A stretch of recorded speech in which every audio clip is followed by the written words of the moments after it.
Welcome, movie fans. Thanks for joining us for episode 105 of Reading Between the Reels, the premier podcast of 2003 pop music appreciation. If you're a new listener, we're so glad you found us. If you've been enjoying the show, please subscribe and review us on iTunes or Spotify. You can also support the show by posting on your socials and joining our Facebook group. I'm Craig Dickinson, and I'm joined by Corey Heitschmidt. We're trying to get Justin here. He's having some computer issues. Hopefully he'll join us a little bit later in the show. But Corey, how are you doing? I'm fantastic. I was looking forward to this. Is the reuniting of the three podcasters here. I'm telling you what, I haven't been this excited since Toby, Andrew, and Tom all got together for Spider-Man No Way Home. Nice. I'm doing good tonight as well. The last few episodes I've been telling you guys about my Magic Mind journey, and I'm just a little bit over 2 weeks in, and the effects continue to build on each other, and I just feel a little bit sharper every single day. Because, Magic Mind, it's not a quick fix. It's a lasting solution to feeling mentally sharp and less stressed, so you can get more done. Magic Mind uses only the highest grades of its ingredients and is filled with mushroom nootropics, adaptogens, and over 100% of your daily vitamins C and D.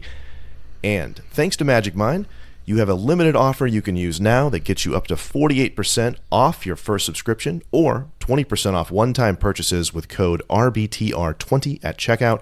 You can claim it at magicmind.com/RBTR20. Try it for a week. If it doesn't work for you, they'll refund your purchase within 100 days, no questions asked. And so, Corey, let's go into our more recent segment we've started. What have you been watching this week? This week, I'll tell you what, I'm still working on my Star Trek Next Generation. I just love Picard, love Data. I'm on season 4, wrapping up season 4, so the Borg are about to come in. And then the other part is the show that my wife and I watch every night is Reba, TV sitcom. Nice. Yep. I love Van in that show. Oh, and gosh. I'm looking forward to seeing. She's got a new show that came out, and it's got a couple of the same characters, so I'm expecting some cameos because why not? But that was another good sitcom that ended way too soon. Yeah, I've seen most of that. I remember when that was on. We watched most of that. Greg, what are you watching? We're still working our ways through the Pirates of the Caribbean movies, and so we most recently watched the fourth one, On Stranger Tides, and it was only the second time that I'd seen it, and I enjoyed it. I'm like, it's completely over the top and ridiculous, but after watching the other three like pretty closely right before this one, they're all kind of that, and I don't think it really strays that far off the formula. So I enjoyed it quite a bit. And I think that's the key to those movies is when you realize that's the pirate lifestyle is way over the top, exaggerated stories. I mean, the one guy tells the story about Jack Sparrow escaping by roping his back hair on sea turtles. Yes. Like that's what you expect in a pirate tale. That's the success of that story.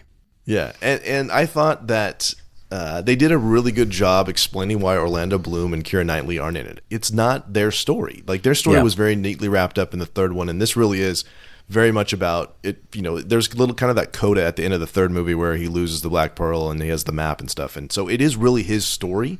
And so it made sense that they're not in this. I think it would have felt kind of artificial for them to actually be in this film. Yeah. So we watched that. And then I recently watched Trap, the new M. Night Shyamalan movie. Ooh, I love him. And I'm a fan of his as well. I thought it was pretty mediocre, though. Oh, okay. Yeah. The biggest thing for me was like, it turns out that the whole concert is staged as a trap for Josh Hartnett's character, but I think you probably could have extended that a little bit more. Yeah. And not told us in the trailer that was what was going on. But I think but really just the first half of the movie is pretty tense and pretty well done, and then and I don't want to spoil anything for anybody who hasn't seen it. Just recently, it's on Max now. Yeah. There's probably a lot of people who haven't seen it yet, but the first half is really tense, and then after that, I think it just kind of outstays its welcome a little bit. I think that's the thing with M. Night is now he's kind of can he pull off what he did with Sixth Sense? It's just I don't know if you can. Every time you watch a show of his now, you're like trying to predict where it's going before it gets there. Yeah. And I really liked, I know a lot of people didn't like Glass, but I did. I enjoyed that as a kind of capper of the trilogy that started with Unbreakable, and then they put Split in there as kind of a side sequel type of thing. And I enjoyed Glass. Glass worked for me, so I've been a fan of his for a while. But that particular one, like I gave it a chance. Like I said, I enjoyed a lot of it, but then it just kind of went off the rails a little bit. So, yeah. But we're not talking about that tonight. What we are talking about, yes, is Daredevil from 2003. So, Corey, tell me about your overall thoughts on Daredevil. How many times had you seen it? Which version did you watch? Let's get into that. So I watched it when it came out back then. I remember seeing it in the theaters. I was good. I was like, oh, this is a good movie. I had no idea. This is right off the heels of Spider-Man, and it was a great movie. Ben Affleck, I loved him. And it was good. But I tell you what, when I saw this was on the list, and I knew I was going to watch it. And then Craig, you had me watch the director's cut, not the theater cut.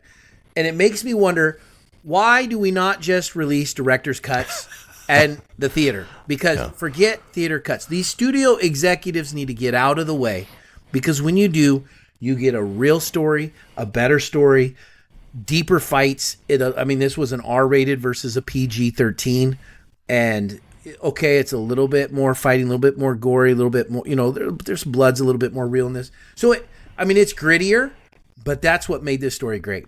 And I'll tell you what else, just going back to Blade, a short origin story is the key thing to go with these for me. This was quick. We get a quick little origin story. It takes about 10 minutes, 15 minutes. Bam, we're straight into action and going. It's a flashback telling of how he got his powers, not, okay, give me a 90-minute story and then 10-minute wrap up with, I'm Daredevil, And so I think that's great. And then I think this director's cut, the bar fight that he has, is gritty and super and better. I think there's some extending in this. I don't remember this scene going quite as far. And it makes me wonder, Ben Affleck may have the two best gritty superhero fights on camera. Batman versus Superman, I will always say that is the number one best comic book hero fight of all time in the warehouse. And then this one is right up there, just underneath that, because it was so good. Yeah, that was my feeling as well. And my first time watching it this time, I was like, no, this is as good as the warehouse fight. I don't know if and then we watched them back to back at lunch, Justin and I did, and then I was like, no, I don't know if I can quite say that, but I do really, really like it, and it's absolutely an improvement over the theatrical cut version, as is the entire film. The director's cut, guys, if you haven't seen the director's cut, do yourself a favor and watch that. If you've only seen the theatrical cut, I know this sounds like a cliche, but you really haven't seen the movie. And I watched both versions for this one. I hadn't seen the theatrical cut in a while, because after the director's cut came out, I was like, this is the only one I want to watch. So I watched the theatrical cut and was like, this is a good film. I enjoy this film. But I'm also going, okay, this feels a little bit off. I feel like I'm missing some things. A lot of the scenes are a little bit shorter. That's what the main thing you see with the director's cut, rather, is that a lot of these scenes are just extended. Not to mention the whole subplot with Coolio in it, and all of this thing. You get to see him be an investigator and actually in court and doing all these things. So I watched that, and then I watched the director's cut, like I said, this time with the director's commentary on, with writer-director Mark Steven Johnson and Avi Arad, who used to run Marvel. And just got a lot of insights into that. There's a documentary on that version, too, that talks about the decision to go. The producers actually are the ones that went with the decision to go with the shorter version. And I know the studio was pushing for a shorter version, but even there's one guy, I don't remember which guy it was, he was like, yeah, I'm happy we went with the theatrical cut. That's the one that I still feel is the stronger one. I'm like, dude, you're wrong. You're the wrong. One is so much better. And yeah, I know, like, also the rating might have been a thing. You probably would have had to change some things, because they were probably still aiming for PG-13. Just because, for financing, and it's Marvel, they're still trying to make it a family-friendly brand. But yeah, to me, it's at least on par with BVS theatrical versus the Ultimate Cut. Maybe even as big a difference as the Snyder Cut is versus theatrical Justice League. Like, it is so much better, night and day. And I think that's the part about this that you look at is Early 2000s, late 90s, I think we were all thinking movies had to be under 2 hours, right? It was 2 hours was a long time in the theater. Titanic broke the mold and told you. Avatar broke the mold and told you, hey, you can be in the theater longer. And now we're getting, I mean, what was Avengers Endgame? 2.5 hours? Yeah, that was close to 3, right? Yeah, it was close to 3 hours. And so it's like we're conditioned here. We're ready. We can take a little bit of a longer story and get us the better scenes, and instead of saying, well, this kind of works as a transition, we'll put it in there so we can knock off 15 minutes. Give us a longer runtime. Give us a shorter origin story. Give us more action. Give us more into the superhero style building up. There are definitely some scenes in here that I was like, okay, Elektra going ninja mode on some sandbags, that's kind of unnecessary, but, you know. What? Oh, come on, good. Craig, that part. So good. So good. Come on. Well, it didn't work for her. She died. I mean, I'm just saying. Spoiler alert. Sorry. Well, she was fighting, fighting Bullseye. Yeah. So a couple other things I just want to just drop in here before we get into the cinematography and whatnot is a couple of bits of trivia that came out of this was that this is the first Marvel logo that actually has the comic pages flipping, the audio part of that. And Avi Arad pointed that out, and then, or the two of them did, and during the commentary. And this is also, I believe, the first mid-credit scene in the theatrical cut, where you get to see what happened with Bullseye. It's in the actual film in the director's cut. Yeah, where he throws the syringe and stabs the fly, so you know he's back. Yeah, which I thought was good because I thought he died. Yeah, when he hit the car, I don't know how you would not have, but I remember thinking. When I watched it, I was like, oh, yeah, he's dead. Because I forgot all about that mid-credit scene. I forgot this whole plot of this movie. So when I watched it, it felt like a first-time movie to me. I didn't remember any of this. Yeah. And the one other thing I just want to point out before we get into that stuff is that we've been talking about this through this whole series, that we wanted to watch it through the lenses as if this was the MCU, as if all these things existed in the same universe. And what I found was interesting is that there was a quote from Avi Arad, who I'm going to mention a lot. He's the former CEO of Marvel, who was responsible for a lot of, like, the MCU as it exists now. Like, that's kind of was his baby to begin with. Is that he talks about these films as if they are all part of the same thing, because they're all under the Marvel banner, even though they're distributed by different studios. He said when this film came out, we're 5 for 5 with record-breaking box office successes. With Blade, X-Men, Blade 2, then Spider-Man, and then he's like, and we have 2 more Marvel releases slated for the summer, and he's talking about X2 and Hulk. So it really is very much all under this umbrella.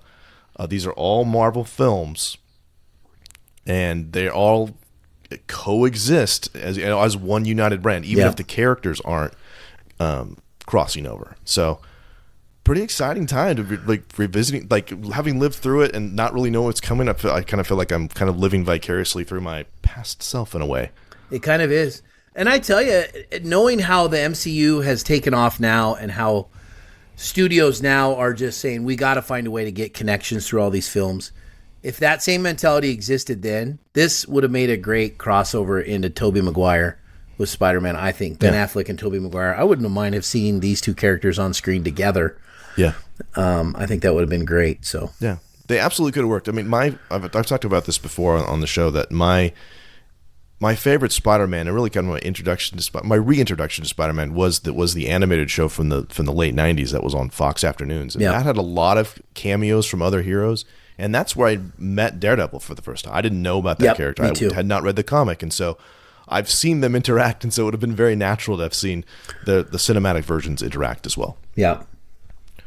So, Corey, let's go ahead and jump in before we could take too much longer to get into images. So composition, color, camera work, the cinematography of this film. What kind of things stood out to you?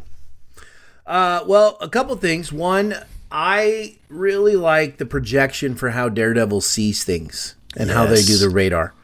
I think this blue light, this echo, you've seen waves pass through, and it kind of projects, because it gives you an insight. I mean, we know he's blind, but I want to see how he's seeing and how he's interpreting it. So I think they do a fantastic job with the color of it and the way they build it. Now, that's early 2003 CGI. Yeah. But especially with, like, the way the bullet travels when Bullseye gets his hand shot and you see the bullet creating Yep. ripples through the air. And then when Bullseye throws a ninja star at him and misses for the first time, and he's like, I missed, can't believe it. But the way that ninja star was traveling. So just some of those things were absolutely incredible how they did. And then the one part about color camera work that really stood out to me, because then I just got engrossed in the story, Craig, like you, I just cannot keep my mind on multiple things at one time. The final boxing match for his dad, where the guy comes in and tells him to take a dive, is one, it's always shadowy. It's always not enough light in the room. It's dark. But the guy greets him, and he knows who he is, and he walks into the dark and then says, about his son, and he needs to take a dive. And he's telling him, but he's in the dark when he says it. And then he walks into the light at the end and makes a comment. So in my mind, it was very intentional. Like, I'm greeting you. You know who I am. I'm walking into the shadow because now it's the dark time. And then I walk out of the shadow to say something about, what you need to do. So it was very intentional. I thought it just kind of the light and the dark and showing that a little bit and making you sure that you knew this guy's the bad guy. So. Yeah. And, just got to build off what you said about the vision, so to speak, the way Daredevil, the radar thing, the sonar thing, rather. That I don't want to tear it down because it's a great series. But we talked a little bit off mic about the Netflix Daredevil series that you haven't seen yet, but you should. It's really good. I have not seen any of it. They don't do anything remotely that cool, in my opinion, for how Daredevil quote unquote sees. Because to me, that's the bar. That's where it should be. That's where it should be. See, I'm going into Daredevil, never seen it. I'm going in blind, you could say. But to go see the TV show finally. But I think they do a great job with that here, and so yeah. Which I should mention too. I don't know where else to mention it, but Tom Sullivan was the blind consultant on this. So a lot of the things that you see Matt Murdock doing are things that authentically blind people do. So I love the attention to detail and that kind of stuff. And which leads me into the first thing that I noticed image wise is that I still think it's a really interesting opening credit sequence where you have the braille being pulled out of the skyscraper windows and then kind of translating into the credits of the names. I think that's just fascinating. Just a really cool way to introduce who this character is, who's not a super mainstream character. And then you have this great opening pan up the front of the church. And then you have these little flashes interspersed, the preceding fights. It's all leading up to, because this whole story is basically told in flashback, like you alluded to. And then you have this iconic shot, Daredevil draped over the cross on the church's steeple, and it's lifted directly from one of the covers of Guardian Devil. Oh. It's just this iconic image, and Mark Steven Johnson, again, he's talking in the commentary, which is fantastic. If you like this film, listen to the commentary. It's great. He was, in a lot of ways, like Zack Snyder has done now, where it's like, I just want to duplicate that shot. That's fantastic. So I love that. There's also, and you see that twice, by the way. That's the beginning opening shot. Yep. And then at the end, right before he fights Bullseye for the last time, we catch up to that opening shot. Yep. And it pulls us right back there. Yeah. And this is what we were. There's also, and I know this is a thing some people don't like. I'm not sure how I feel about it, but there's at least 3 transitions from eyes into other eyes. Like from the beginning, you have adult Matt, like when he gets his mask taken off by the priest, it goes from adult Matt to kid Matt. You have Mary in the stained glass, where you have this sweeping shot goes into the throughout the city and then ends on Mary, and then it goes to Matt waking up in the sensor deprivation tank. And then there's another one where that's Matt's glasses, and then you can see in those glasses there's him, the suit up montage, like one of the first ones we have there. So some interesting things I think with that. Obviously you mentioned the sight. That was kind of the next thing I had. Lots of Dutch angles. I'm always a fan of that, especially when Father Everett, the priest, comes in at the beginning, and a lot of it's also in first person too, because it's Matt's, he's laying on the ground and he's looking that way and he sees the priest come through the door. Yep. So I also thought, just for color and composition, I loved how this has a gritty, dirty, not polished feel on some things. Like I felt like the brick, the streets, early in the movie, especially with his father, everything was dark and gritty. The brick, and it was not polished. It was not clean. And so I feel like that's good because it gives it a little bit of texture, makes you realize, it's a little bit darker tale than sometimes the nice, polished, clean, fancy Stark Industry Tower type thing, which is all top of the line stuff, Yeah. So it kind of shows it's just a guy down in the slums of people, which is why they call it Hell's Kitchen. So versus, the fancier, richer area. Yeah, that's true, especially coming right after Spider-Man, which we talked about. A lot of it's during the day. A lot of it's very clean, bright. This is not that. It's a little bit more desaturated. A little bit more like along the lines of like a Zack Snyder film, perhaps. Could be. So let's go ahead and move down to sound. So sound effects, which I think is big in this. Soundtrack, which I want to talk about a lot. And vocal sound. So, Corey, what are some of your observations on sound? I love how there's a strong increase in sounds that are oriented with Daredevil. Like you really get some isolated, elevated sounds of small anything. Like when he squeezes the rose of it that's on his father in the alley, and they emphasize that crinkling sound. Footsteps of Kingpin getting out of the truck or out of the car. Voices that gets isolated. Hearing some background noises that he was always attuned to. So they really go through and focus on some of those things to kind of elevate his view, his take, and his person. And if you think of those two shots, we're getting a flashback of all this, and it's his view, it's his take on everything. Because from the opening shot where he's on the cross of the church to the end, where we finally catch up to it, it's like this is kind of a thinking back to that moment. So I feel like it was really nice to get a lot of emphasis on what Daredevil sees, on what Daredevil hears, and how those things affect him. So, yeah, I think that this film really uses like the Doppler effect really, really well to very much kind of mimic, the way he's that sonar thing that we talked about before, where things have a definite like physical location based on their sound. And I think specifically about that first scene where he wakes up in the hospital and like that exploding drop sound, right? When in the IV. And what I love about this too, and this is again a character that not a lot of people know, is like when that church bell rings is the first. It's like almost like a tuning fork where everything kind of calms it down. And so the symbolism of that too, with Matt Murdock being a Catholic, I think is fascinating. That's the thing that calms him. I'll also go to the Jennifer Garner's face in the rain, which was very Matrix style. But like in that whole scene, it's all romantic, including the slow plucking of some string instrument. I don't even know what it is. They're plucking it on the rooftop right before it rains, and there's some cheesy lines. Oh, we can't go now. It's going to rain. It's like, and then you got a kiss that gets interrupted by a call to action because now all of a sudden he hears everything going on. Some mugger in the street, he's got to go. And by the way, he's a quick changer because he automatically was just ready to go. And so it just was, the whole sound in that scene with the instrument was very much like we just switched to a little bit of a love story and kind of build that up and then zoom back to call to action. So.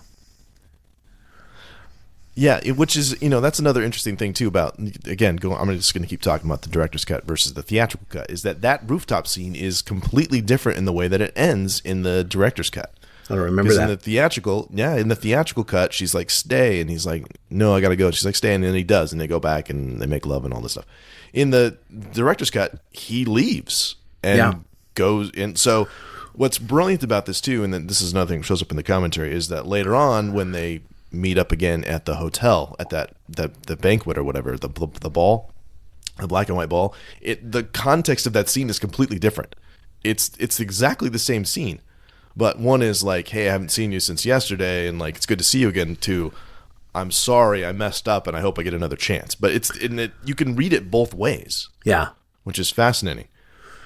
But as for the soundtrack, I think.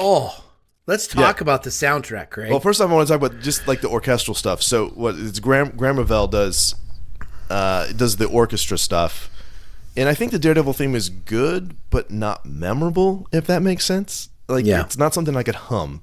It's fine. No, but the big thing with this is the pop music, right? Yes. Like it is the most, and that's what I mentioned kind of in the intro. It is the most 2003 soundtrack you could possibly get. Okay. when you mix her and her little sword cutting or side cutting of the sandbags, Wake Me Up Inside, is that Evanescence? Heck yes, it is. One of two Evanescence songs. Yes. And then you get some rockin' songs that go through, and then you get to the credits, and you let the credits roll, because I was kind of working on dinner, and I had to let the credits roll and stuff.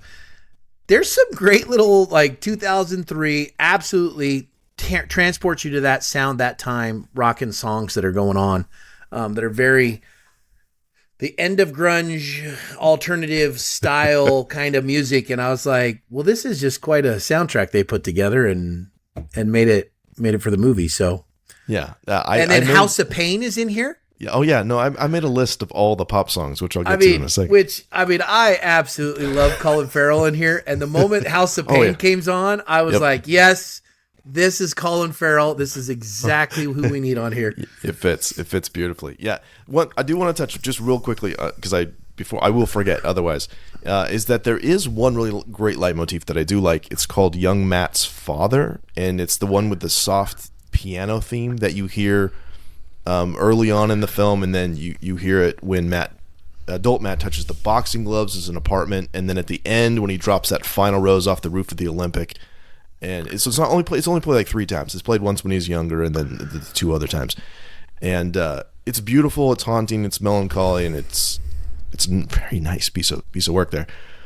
But yeah, so the 2003, the unabashedly 2003 soundtrack. You've got Hoobastank, you've got Seether playing diegetic when Matt wakes up and turns on his stereo as loud as he can. I'm assuming to help him, quote unquote, see in the apartment. I don't know.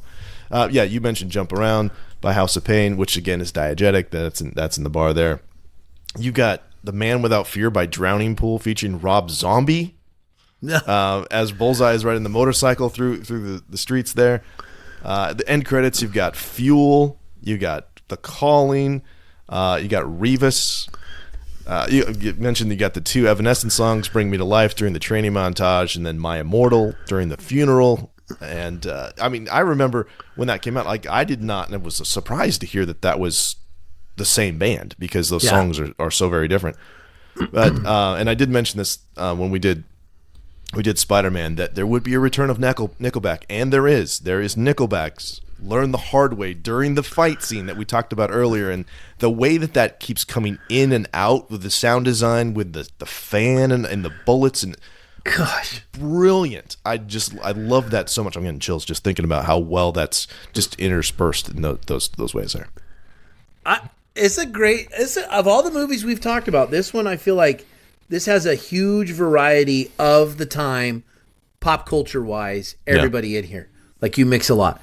So, but then to still have the little angelic sounds, like when his dad's death scene is going on, it's almost like this angelic sound of rising up, and Murdoch's now going to have to be a hero. Anyway, it's a good soundtrack, good sounds throughout the whole thing. So, and I was thinking, that was the norm for a while.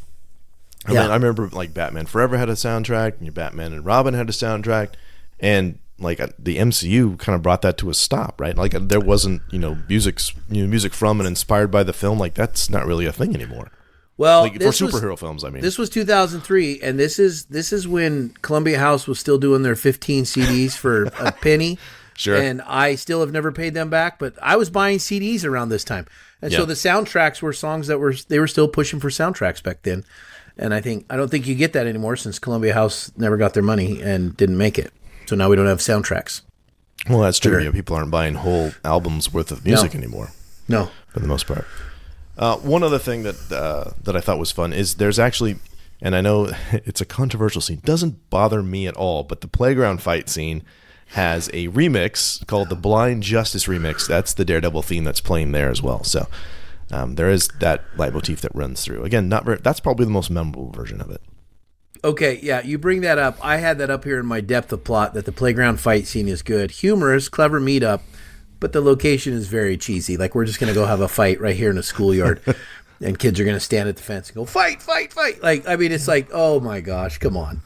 Yeah, I think that's what a lot of people have trouble with, that, the tone ranging from dark and gritty to that. Yeah, which, yeah. It is what plucky. it is. It's plucky. Plucky.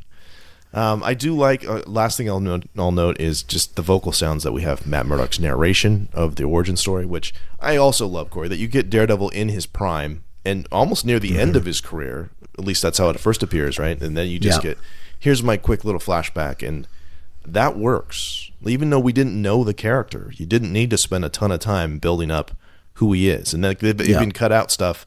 Because again, knowing that character from Spider-Man, the cartoon, which is super comic accurate, I'm looking like, where's Stick, the guy that's supposed to teach him? And Stick doesn't even show up until Elektra for some reason.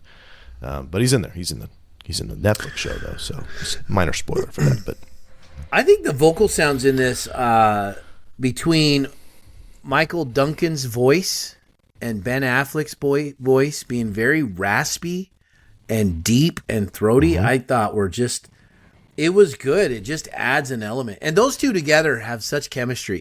They were in Armageddon, which I think is a fantastic movie. I know. Love Armageddon. We talked about that in a few podcasts ago. Go check that out. But those two have such a chemistry together that it works so well. And I loved it. So I think Michael Duncan, I'm just going to say this right now, he was a perfect casting for Kingpin. Let's go ahead and transition down into that. I think that's a natural transition. Yeah. Keep talking about that. Yeah. Well, because I think he was such a perfect character for this role. And I haven't seen the new Daredevil. I don't know the new guy. I've seen him in other movies. You have. And he's a great actor. But when I think of Kingpin, I think nobody has done it as well as Michael Duncan did. And it's a shame he's not around, but he would have been a fantastic Kingpin in any movie. So, yeah, I mean, I know there was some talk about, and he's done some vocal work in Spider-Man animated stuff. But again, we've been talking about this could have easily been in the same universe, and Kingpin originally was a Spider-Man villain, and so he could have faced off against Tobey Maguire's Spider-Man very, very easily. We could have had a crossover, super easy. But the level of cast that we have in this movie, let's talk about how deep this goes. I mean, you already started talking about Colin Farrell, and he's super melodramatic, like way over the top, but it absolutely works. Okay, in my opinion, I gotta bring up him coming up the escalator. I don't think that's in the theatrical cut. It's not, because I will no longer ride an escalator like I have ever ridden an escalator before. I will only do it the way he does, like ascending as an angel up the escalator. Like after arms outstretched. After he had just killed some guy with a bunch of toothpicks right in his throat. Like he was just absolutely perfect in this movie. I loved Colin Farrell, and I think he got hate on this movie. I don't think he was liked in this role, if I remember right. Like it was kind of like, but I think he was so fantastic, and I absolutely think he was a great cast for this. And I will never ride an escalator the same. I mean, say what you want. I just love Jennifer Garner, so I cannot be objective about that. I think she's good as Elektra. I'm just going to put that there. But what I do love, and I think is objectively amazing, is the chemistry between Ben Affleck and Jon Favreau. Oh, yeah. Every scene that those guys are in, I am so entertained. And so when I went to look at dialogue, it was like another one of their exchanges, a lot of which are saved in the director's cut, which I mean, just keep harping on. It's such a better movie. Watch that one, people. Jon Favreau must get some more screen time on here, because he is great, and they do work together so well. They're very quippy together. I will say this. There was one point where they're having breakfast, and he says, "Your client made a payment," and Ben Affleck says to him, "Oh, that's very good. You should be happy." And so in my mind, I thought, "Oh my gosh, he's happy from the MCU." So maybe this is where that came from. Like, you should be happy. So some of it is. I mean, it's the beginning of Favreau's relationship with Marvel Studios. So we are seeing in some very tangible ways the origins of the MCU. Yeah. But Corey, did you have specific lines that you wanted to talk about? We'll just do two, just for the sake of time. Just two. Yeah. I did like, and I felt like this was a little over the top, but I did like the line, was when Ben Affleck is in court and the first guy's getting away for a pretty gritty little charge. I mean, that was, oh my gosh, that's pretty dark to throw in a movie. For your sake, I hope justice is found today before justice finds you. And I was like, that's not a threat right there. I mean, if you were sitting in the courtroom, you'd been like, dang, he just got threatened. We're done. So. Yeah. I mean, because the follow-up to that, I'll just jump in that, like, later on when they meet again. He's Daredevil now in the train station, and people think this isn't good, but I think it's amazing. And he says, "Hey, that light at the end of the tunnel, guess what? That's not heaven. That's the C train." I think that's fantastic. That was a great one. But I wanted to go ahead. He kills in this one, so yes, I mean, I wanted to talk about that because again, I love director's commentary. It's been a while since I've watched a really good one. Mark Steven Johnson talks about that and the fact that he even now is not sure if he likes the fact that and he's the writer as well, that had Daredevil let Quesada die, named after a comic book artist, of course, Quesada. But what he said, what's important is that if you keep it that way, then that makes Daredevil not killing Kingpin at the end important. Yes. So you have to have that moment where he has because it's not Hero's Journey, which we'll talk about a little bit, but it is a little bit of this transformation of him kind of redefining what his mission is. And he says it multiple times, when he has the thing with he beats up the guy and then in front of the guy's kid, I'm not the bad guy. And then at the end where he's kind of reaffirming, I'm not the bad guy. That's he had to have a growth. Yep. So it's character growth. Craig, so that's for brilliant. That, I know. Well, I'm not the one that came up with it, but I'm giving you credit. So I applaud that. Yes, it is brutal that happened, but I think it's also interesting that you can have that character growth in a 2-hour movie. It makes it more pointed, especially when he tells Elektra, getting vengeance won't make you feel any better. It doesn't help. Yes. And so because then you get that midpoint and then you get the end point. Yeah. So that's a really good take on that, I think. And that's the problem. We sometimes get into this, well, there's a no-kill rule. They can't kill anybody. And it's kind of like, okay, well, there has to be. And my point when he was standing over top of him, I thought it was that line from, I can't even think of what it is now on the spot, but he was like, I don't have to kill you, but I don't have to save you. Oh, Batman Begins. Yeah. Oh, yeah, Batman Begins. He murders tons of people inadvertently, blows up Ra's al Ghul's house, and all those guys are dead. And he kills Ra's al Ghul by causing the accident and then leaving. Oh, yeah. I don't have to kill you, but I don't have to save you either. Yeah, so. No one's Batman Kills too. We'll get to those in the spring. I think that'll be fun. Yes. Any other? I have so many lines. So any other lines that you want to talk about? And I thought this when she said it because I did not remember the last name. When Matt Murdock's talking to Foggy about meeting Elektra, and he says her name's Elektra Nachos, and he says, "Well, she sounds like a Mexican appetizer." I knew you were going there. And I love it so much. He goes, "It's Greek, genius. Her father's Nicholas Nachos, the billionaire." Anyway. That whole scene, I lost it at that part, Craig. I rewound it. I was like, are you kidding me? She sounds like a Mexican appetizer. Like, just the way they delivered that was pretty good. So, yeah. Jon Favreau. I'm only going to quote one more, but I do want to point out just one more thing. Again, I'm just going to keep coming back to the difference. This is the thing that's interesting, I think, with the difference between the two cuts. And I felt this way with the Snyder cut of Justice League as well, that as much as I absolutely love Zack Snyder's Justice League, and that is far and away the best version, there are certain elements of the theatrical cut that I miss that weren't Snyder's stuff. They were Joss Whedon stuff. Like, I really do love Aquaman sitting on Wonder Woman's lasso. Like, scrap I want to do. That whole bit is so good. I missed that part. But the thing that's different with this one that I wanted to talk about that I'm missing is that in the theatrical cut, there's a whole lot more, or it's different, with the priest. Like, he goes to confession. The priest knows that he's Daredevil throughout the film, whereas in the director's cut, he doesn't find out until Matt Murdock comes down and then he takes his mask off. That's the only time that he finds out. So you have these great, because all the other interchanges I think are just amazing.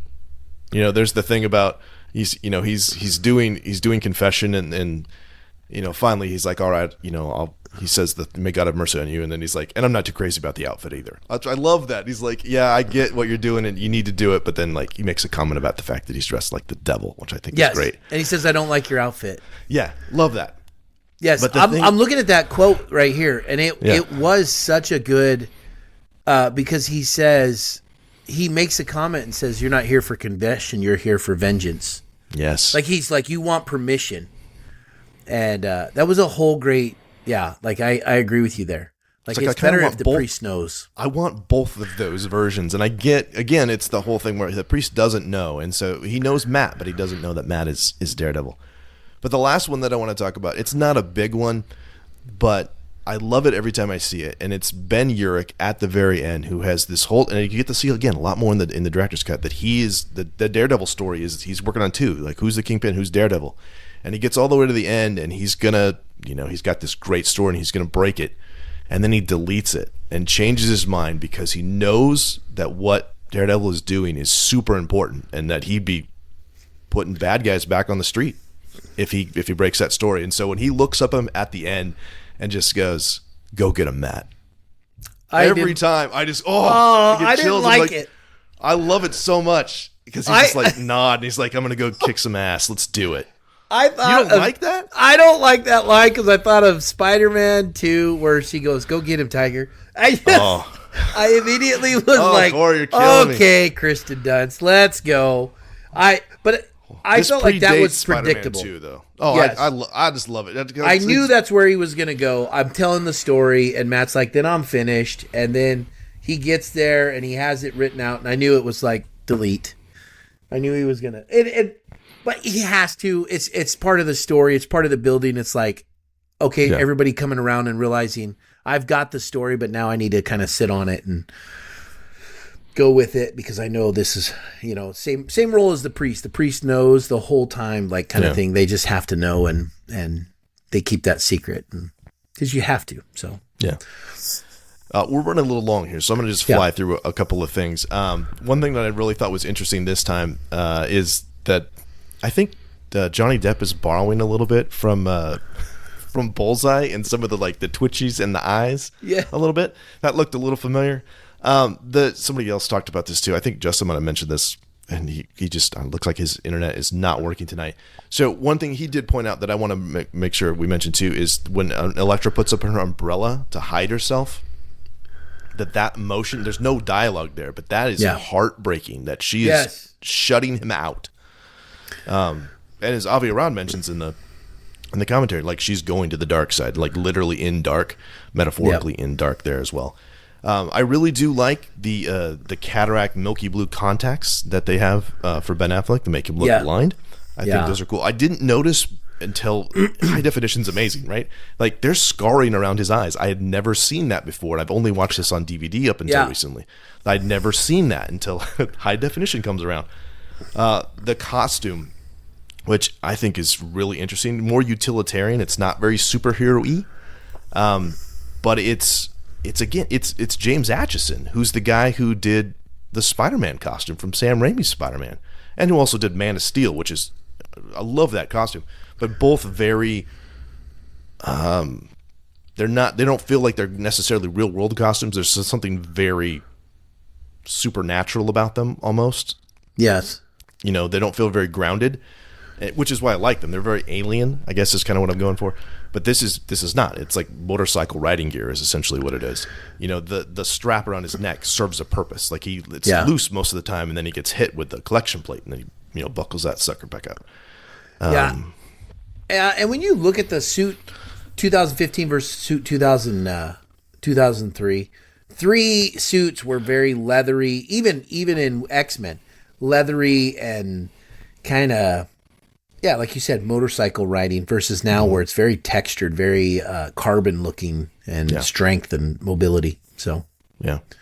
And then just a couple of little things, like it's very subtle. A part of it because of the desaturation is that Affleck has reddish hair. He's a ginger in this.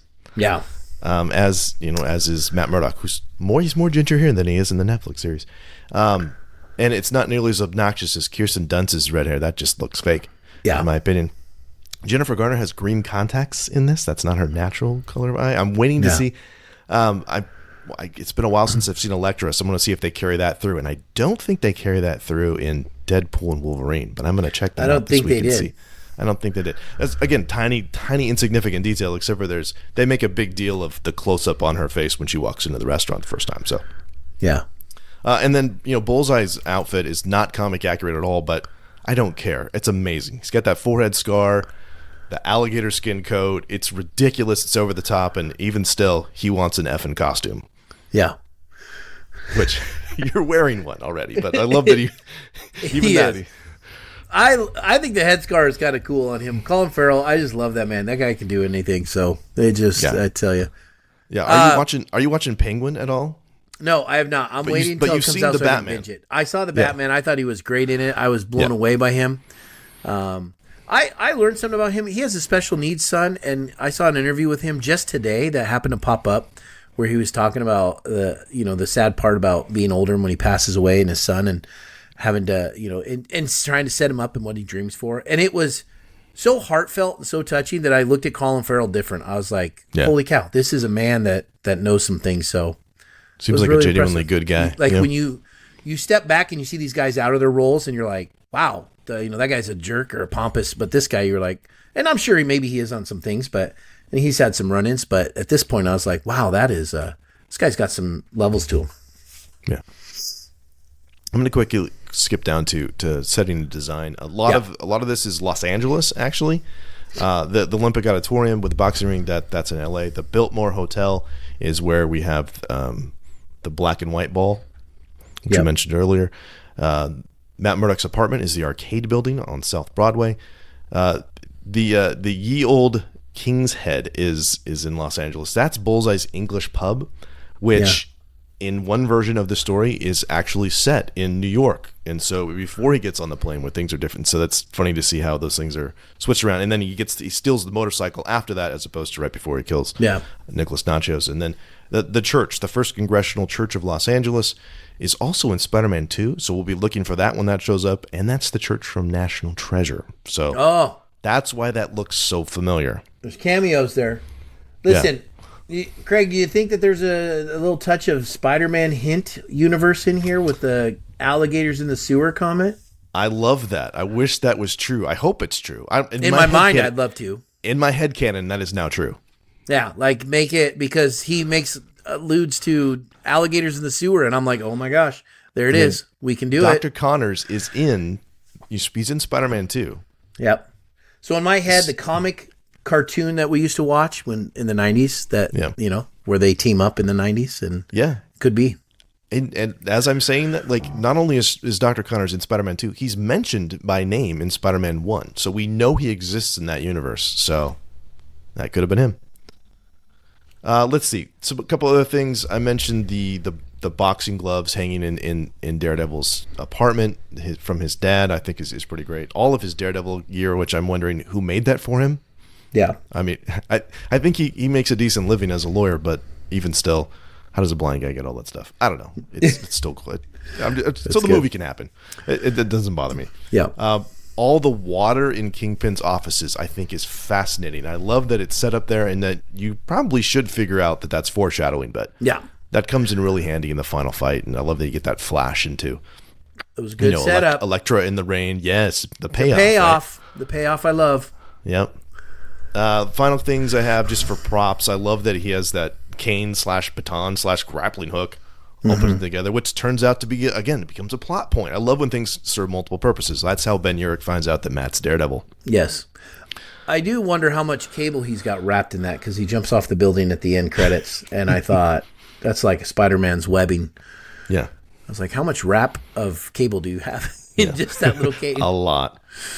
I also really enjoy the fact that he has to sleep in a sensory deprivation chamber. Like, I feel bad for him, but I think that's, as much as this movie is fantasy in a lot of ways, like, that's a very realistic way. I love the way that they portray that. Like, he has to find a way to shut off the world. Otherwise, he's on high alert all the time. Yes.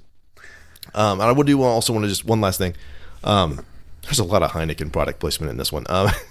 And Elektra's size, which are a super cool weapon.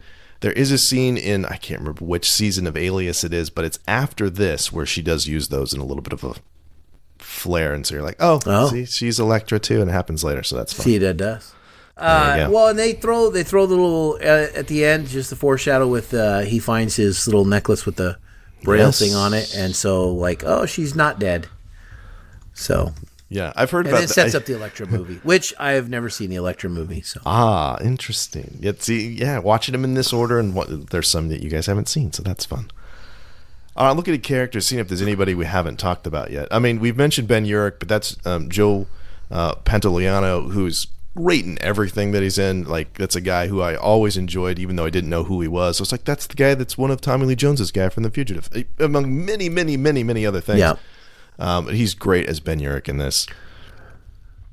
Yeah, he's kind of a cheesy actor, I think, but I like him.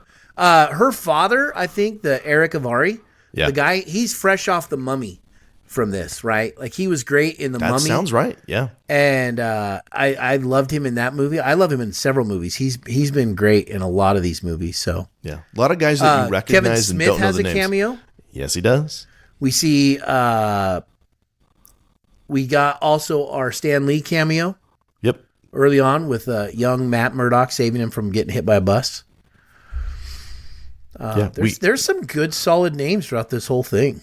Yeah, another cameo, Frank Miller, who wrote some very, very important Daredevil runs. He's credited as Man with Pen and Head.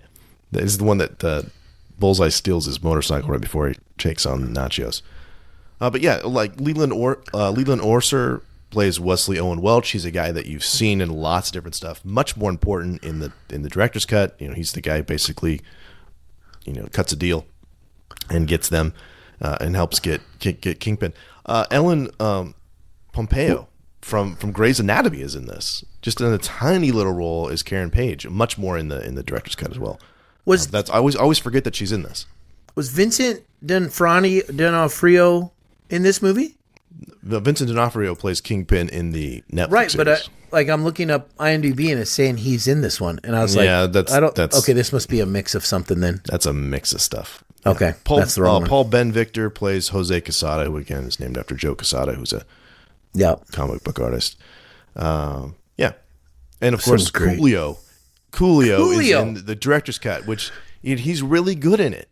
Yeah, he did. He did Dante pretty good. Jackson, he's very good in it, and and that's what I think. There's a lot of funny stuff with him too, just kind of awkward in the Favreau in court when Matt Murdock is missing and he's trying to read his notes and they're in Braille, and that whole bit, which I think it's funny but not out of place, and so you have tonally, I think it makes a lot of sense. So you miss some levity, but you also miss the thing with Matt interrogating the cop who has the pacemaker and all those things. Guys, if you haven't seen the director's cut of Daredevil, I know this is going to sound cliche, but then you haven't really seen the movie, not the way that it was intended to be, and it's a much, much better film. And as many comic book movies as we've seen over the years, I think this movie holds up really, really well. Yes. I would say you go back and watch the director's cut now and you'll be like, oh man, I forgot how good this movie was. You watch the theater cut, you'll be like, oh, it's kind of rushed. Yeah. I'm just looking to see if there's anything we haven't talked about. We talked about Hero's Journey, that's not really that. It does give us the origin story we talked about, but it's kind of wedged in there as a flashback. It's really, like I said, it's more about a man rediscovering his faith, which you have that a little bit. Almost made it to church, Matthew. There's that, and I can't remember. Is that in the theatrical? I'm getting it mixed up. I don't know if it is, but at this one, that's at the end there where he says it to him. I think that's the director's cut. Yeah, you almost made it to that, and then of course, trying to stay on the moral high ground as a vigilante, trying to find that balance. Well, and then to point out, like you said, where he kills in the beginning and he says at the end, I'm not the bad guy, and he doesn't kill Kingpin. Yeah. Who, by all means, he could have been vengeful and killed him because he killed his father. So, I mean, yep. Yeah. We forget that, I think. You go through, like he's trying to take down Kingpin, and then there is that thing of, get that information that he's the guy. He finds that out right before, right? Yeah. You see the beauty of it when we don't have to spend a whole time on this origin discovery of powers, but we kind of build up the character of who this guy is with that. Like, he's rising above even a level that he's been. Like, he's been known and established Daredevil already, but he had to rise above to become truly a superhero. So that's a great story, better than an origin story. Yeah. And as far as world building goes, we kind of talked about this. It's pretty grounded. There's not a lot of fantastical stuff in this one, other than superhero, senses after getting blasted with nuclear waste or whatever. Yeah. But pretty grounded for the most part. And then I'm just looking down, kind of moving down to final thoughts. There was one thing I wanted to talk about, and then I'm going to just give you the floor on that. Was it got a 43% on Rotten Tomatoes when it came out. But anytime you've got theatrical versus director's cut, I wonder, that score seems like that would have been different, because probably a lot of things that you're complaining about are fleshed out. There's the story is put back in when you watch the director's cut. But even still, there was a quote that I saw, and I'm just going to paraphrase at this point, but on the 20th anniversary of the film, Mark Steven Johnson looked back and said he tried to do too much with this one, that he would have preferred to just kind of have it be a lot more lean, but he put in Bullseye and Foggy, and you could do it without Elektra too. Like, you could have gone the Karen Page way, but there's a lot in this film. Yeah. So, Corey, what are some of your final thoughts on Daredevil? I think it's a great movie. I think it's another example of a short origin story and the building of a character, how it matters, I think, to audiences. I think you look back at the Rotten Tomato scores you just talked about versus now, like with the director's cut, you watch it. The director's cuts seem to be better. They flesh out the things that become big things that people complain about in theater versions. So I think the characters in this movie are absolutely fantastic. Some top-notch actors and stellar chemistry between them that is very believable. And I think that right there helps to build a world where you just kind of get pulled in for a little over 2 hours. And I was real happy with it. I think this is definitely a good movie. Is it a movie I'll go back to? I mean, maybe once in a while. I might watch it with my kid. I don't know. I have not seen the new Daredevil because I kind of liked it before, but after watching the director cut, I really like this Daredevil character.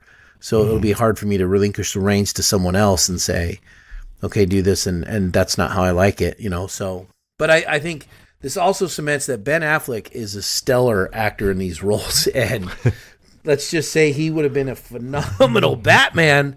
If they would have just given him a couple more movies, he would have just moved through that. Because I mean, to go from Daredevil and Batman and have me as in your corner saying, man, you are just stellar in these roles, and the fights and everything are very believable, not hokey with you. So I mean, he's got a next level.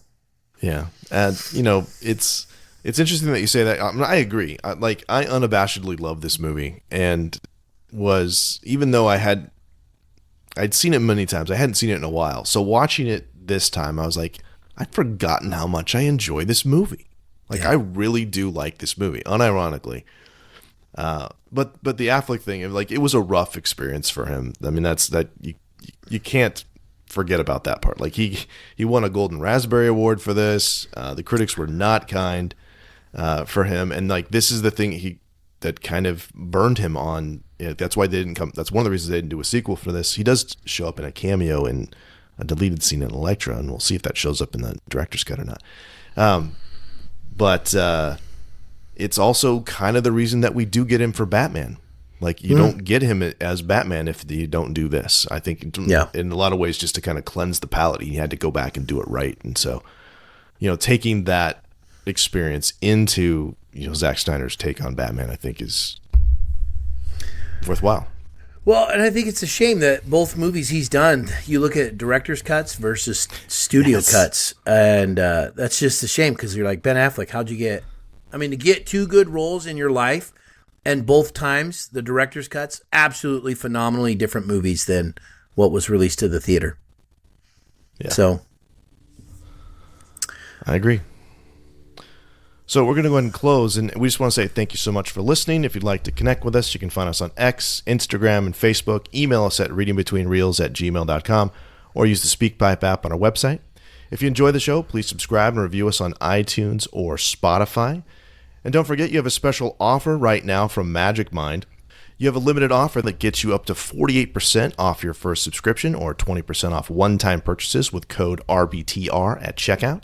You can claim it at magicmind.com/RBTR20. And our next film, Corey, in our series, Marvel Before the MCU, will be X2, X-Men United. Send us an email or voicemail about your favorite moments from X2, and we'll share it on the next episode.